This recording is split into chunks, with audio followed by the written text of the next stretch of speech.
Welcome to TG Retro Gamers. We're only on episode 37 now. Before we introduce the N64, one of our favourites. Well, of course, Mario Kart 64. Fantastic game. Do you agree? I totally agree. I think this is the holy grail of kart games, if you agree with me on that one. Yeah, absolutely. Yeah. It's certainly a firm favourite of ours. We lost countless hours playing the multiplayer of this game, and I'm flinging a Spiny Shell full Songdon. I got a trail of bananas behind me, Michael Langer beer. Yeah, should we just start it? Let's get straight into it. Yeah. What we're going to delve into, we're going to just quickly have a look at our modes and see what we've got here. Yeah, let's have a... Alright, let's have a little gander. Not mode 7, it's not a Super Nintendo. Alright, so, nerds, right. Right, okay, nice little front splash screen here.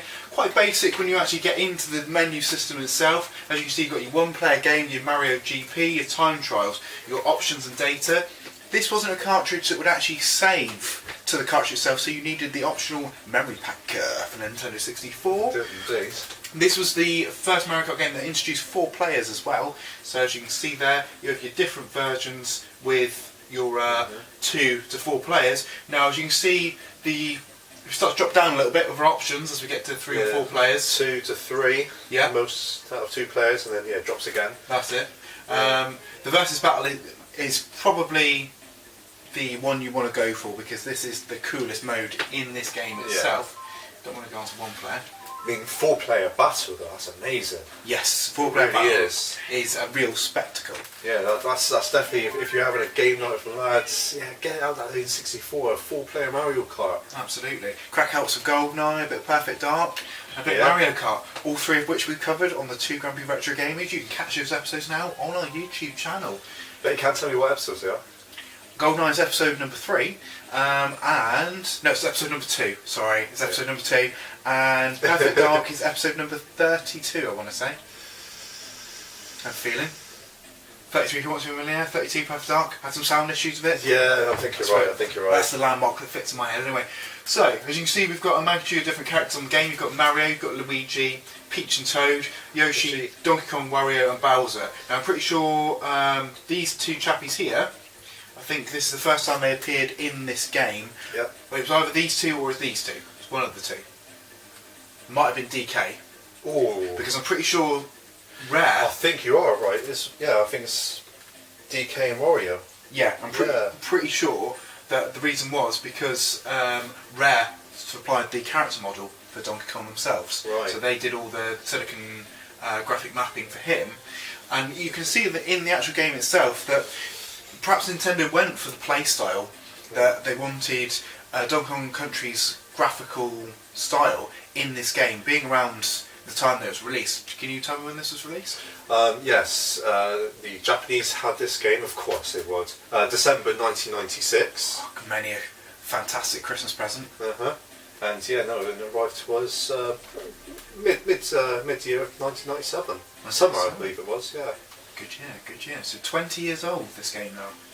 Yeah. That's craziness, isn't it? Wow, yeah, 20 years. But does it look like a game that's 20 years old? Is it going to have the bod of a 20-year-old? Let's have a look and see whether well, it does. The console certainly has. That's Look at that. You certainly want some angles like that in your life, wouldn't you? So many curves there. That's just a beautiful piece of hardware, isn't it? I don't think 4 slots. Has it been battered? Probably not. No, I don't think it has. No. Not when it comes to one of the last cartridge consoles, definitely not. Yeah, I would say the Switch certainly doesn't have anything on this. You know, this is a true connoisseur cartridge gaming machine.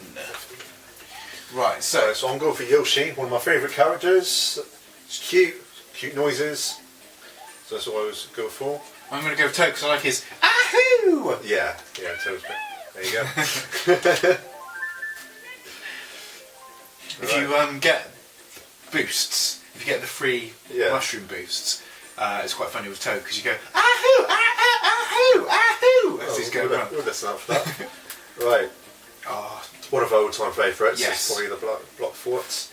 You've sadly only got four levels you can choose, but actually this Yeah. is 1996, so you can't really expect We'll much. take them through them. Big donut, Right. literally just a donut. Yeah. There's not much to it. Don't fall in the middle. Don't fall off the sides.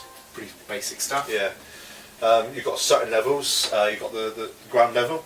You can go next level. You can go across the bridges, and then the very very top level, which will take you from top level to top level to top level.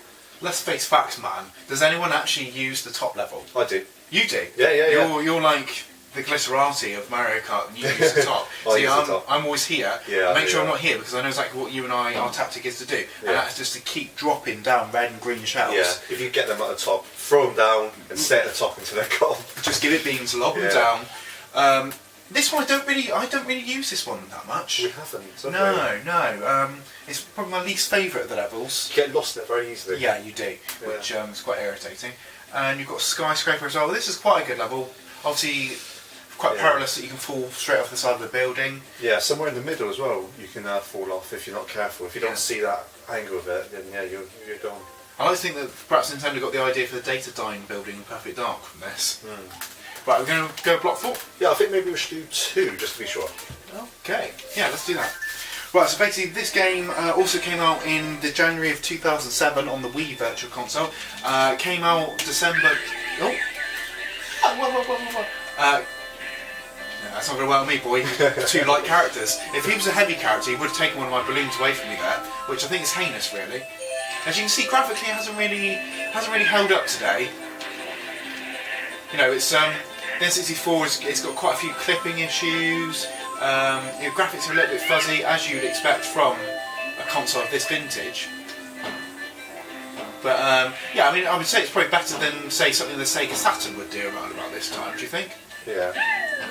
You'd have to excuse all our fireworks that are going off in the background here. We're doing this just before Guy Fawkes. Oh, I'm a little bit rusty with skidding around to get the balloons, the boxes. And I tell you what, my controller's quite warm, so where this only allows for analog control, you've got a bit of a problem with that, because if you have a worn stick, like my controller does here, you can't use the D-pad. So, shot that bolt a little too early, didn't I? Never mind. Never mind. Right, you see Mike's just camping away there. Ah, damn it. There's a little banana here. He left that there.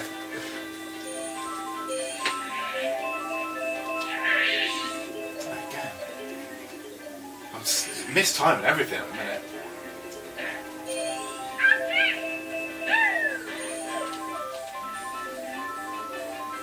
Okay. As you can imagine in 4-player mode, this gets very cluttered and hectic very quickly.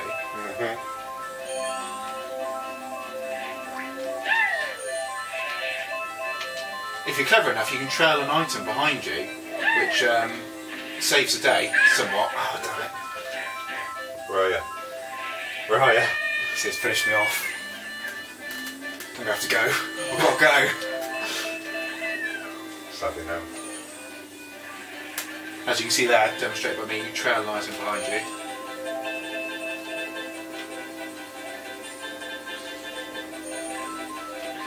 Oh, damn it!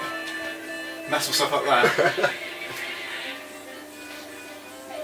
Okay, I'm blaming it on my controller, but in actual fact it's because I'm dead rusty on playing this. I've just lost my last balloon there. Yeah, so this game was also released in... I've got 3 balloons. Yeah, right. This game was released in November 2003 on the IQ console, which is a very... well, it's an obscure console. Wasn't really remembered that Nintendo released in the Chinese market. Yeah, it was one of the built-in games. It was very much a console that plugged into the TV, very much in the sort of same vein as the Nintendo 64 controller meets the GameCube controller. So, I'm not going to talk about that. Here's talk N64. I've done it again. You want a piece of me? Want the whole thing? Greedy.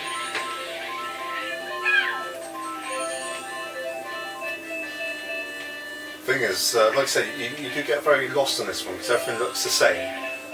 Just when you try to screen watch, yeah, it doesn't really work well because it doesn't know where they are. No, and I think you don't really need to screen watch in this sort of game either, I don't think. I was on this one. Every colour you was on, I was going for it. Now, it was suggested by Stu that we should have played the multiplayer on Street Racer to get a good grip on what was going on with that. Which we didn't really explore, but this time we decided we were going to right our wrongs and give this a shot and see. Oh, you! What a way he was. Now, that's quite interesting. You can't shoot your projectile backwards on this, yeah. So you can't shoot the shell backwards, which is a little bit annoying. But again, we've got to take into account that this is a machine that is 20 years old.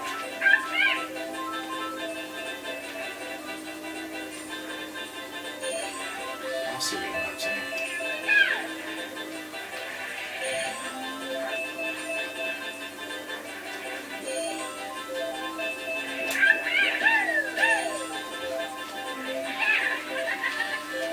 Damn it. Damn it.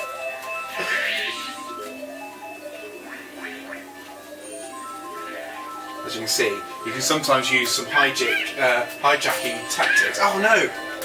Took on my own box.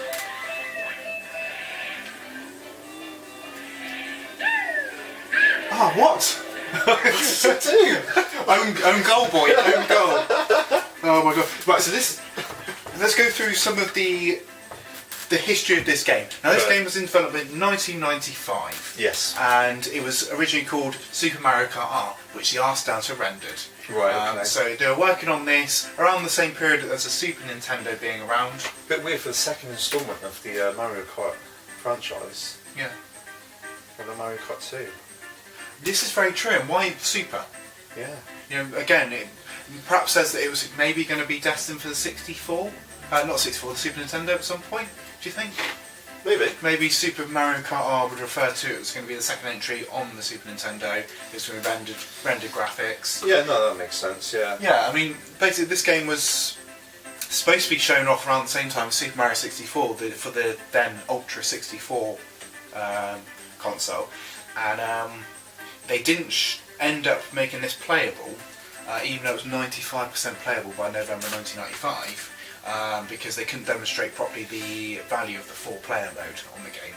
Right. So, naturally, I didn't think they thought it was going to undersell it by just showing you the single-player mode of the game. Right, okay. Something which didn't really have anything over the Super Nintendo entry at that time. So it comes down to a lot of the reasons why it wasn't shown until a little bit later in the playable state. People get to grips with it. I think they were ashamed. Shigeru Miyamoto was probably like, I ain't got time for this. Right? I've got Super Mario 64 code, boys, alright? So check this out. Ultra 64, you've seen what we can do here. You've seen what our boys have done. Right? Sega's quivering. Like, oh god, we made a 2D machine. What are we going to do? Yeah, I don't think Sega should have done like follow the same time. Like, if this comes out and a Sonic 64 would have been really cool. Yeah, release it on the N64. Yeah. What have they got? Why not? Just release it on 64, should we? Fight the PlayStation juggernauts. Well, yeah, we can't get on the Saturn, so. Can't even make our own 3D game for the Saturn now. Make a new machine. Anyway, more on that later. So yeah, the Spiny Shell was introduced in this iteration of Mario Kart, which obviously gone on subsequent Mario Kart games. This was introduced perhaps to aid the rubber band AI in the game. Now, rubber banding on the AI means that the artificial intelligence characters aren't far away from you at any given point. So you can't be like really miles and miles ahead. They always keep it competitive, so the AI can really catch up with you quite quickly. Yeah. So naturally, having a blue shell as a mechanism in it gives the AI chance to catch straight back up to you, or you to catch it back up with the AI. So that's that. N64 version of this game sold 5.5 million copies, making it the second best-selling Nintendo 64 game of all time. And so it should. An absolutely fantastic game. There were many, many great occasions with this game. I mean, you say for this console, it only came out on this console. No, because it had virtual console releases on the Wii and the Wii U. That's not the same. Don't forget the IQ version as well. It's not the same. However, you would think, making a game, right, costs a lot of money. 1996, it's probably, you know, probably around the cost it would be to make a game now in, you know, modern day money. Yeah. Taking into account inflation and all that lot, right? Yeah. So, imagine if you sold 5 million copies of one game in 1996. That's pretty fantastic going, right? Basically, no, it doesn't stop there, because once they've made all their money back there and you've got a game that's largely flatlined in sales, you come to 10 years later on the Wii, you come to 20 years later from the Japanese release on the Wii U, and you sell a further 5 million copies across those formats. So you sell another 5 million copies for free money, just pumping it out, free money. I bought a virtual console version of this game on the Wii. Yeah. I helped with those 5 million copies, and I bought a 64 version, so that's 2 copies around. Yeah. Don't fall for it on the Wii U. Nobody really likes the Wii U, do they? Write in if you like the Wii U. Don't. No. It's only going to be one of you anyway. So. Yeah. So there you go. Quite strange. Doubled its revenue on other consoles. Naturally, you know, it was cheaper once it came out on virtual consoles. Probably what, £4 or £5. But that's still, you know, another 5 million copies of an old game. Yeah. This game was widely criticised when it did eventually come out on the Wii Virtual Console for its aged graphics, which, as you can see there, it hasn't aged particularly well. No, but after a while when you play it, you do get used to it again. Your eyes get used to it, don't they? Yeah. Your eyes get used to retro games. We couldn't focus on the pixels, but now it's nice and clear. Yeah. Yeah, it does kind of work like that, doesn't it? Your eyes do adjust to... remember playing this on played it on my Plasma back in the day. Scar, everything like that, and it was just so bright, wasn't it? It was bright, it was hard to focus on it. Yeah. It's terrible. I had to put a TV back in the box in the end. Too bright. David Dixon came on, but it It's time I'm in. So yeah, being the second best-selling Nintendo 64 game, this qualified for the Player's Choice range, which many Nintendo gamers shun the Player's Choice versions, although they are cheaper. You know, they come in horrible grey silver boxes for £30 rather than £50. Yeah. Horses for courses. That's my trivia. We've got any shouts? Well, we've got some shouts. Should we do a review first? We haven't even done a review yet. We haven't. What have you got? Graphics? Right, so, sort of graphics. Yeah. I mean, at first I was a bit sceptic, but it's really improved now, so I'm going to give it an 8. I'm going to match you on 8. Yes. Sound? Happy sound? 7. 7? Yeah. Go with 7 with you as well. Sweet. Controls? 7. I'll go with an 8. Okay. I'm only going to go with that because you can't use a D-pad. Gameplay. So, gameplay, fantastic. Yeah. Might even do a 9. Okay. A bit generous, sorry. I'm going to give it a 7 because single player is quite bare bones and Spartan. Yeah. So I'm at a 7 and an you are on an 8. Excellent. Excellent. An 8 and 8 7. and 7. Perhaps before we go to shout-outs, we'll do some very quick shout-outs anyway. Value-wise, did you find anything? I did actually. A little bit peculiar with this one. Okay. Unboxed, £10 to £20. Boxed, 20 to 30. I found an unsealed copy for £500. Right. Yeah. £10 to £20 for a cartridge. A little bit steep. Do you think? Yeah, I would say so. For a good game, I mean, people would it's see a fantastic game. Absolutely fantastic. When they have it already, that's what I like to assume. But no, absolutely brilliant game. Okay, right. Shout-outs. Have you got anybody? It's got just Dusty Joypads, Last Moment Victory, Spike Projects, Mikey Hay, Christian Pease, yeah, Grant JJ Morley, Scott Kavanagh. We've also got Smenji Strogan, we've got Joe Hannay, we've got John Robson, Bob Phillips. We've also got people like Retro Collect. We've also got Cots of Passion as well, Seth Clooney, a few other people as well, Stu Sampson, inevitably I'd hope you're watching this one because you like a bit of Mario Kart 64, maybe not as much as Super Mario Kart, but you know, we've done a Super Nintendo episode. Yeah, so you've got those people there. You can find this maybe in your want shops, tech outlets, and I guess that's us. That is us, yeah. Join us next time when we might do a newer game, might do an older game. You'll have to find out. See you next game.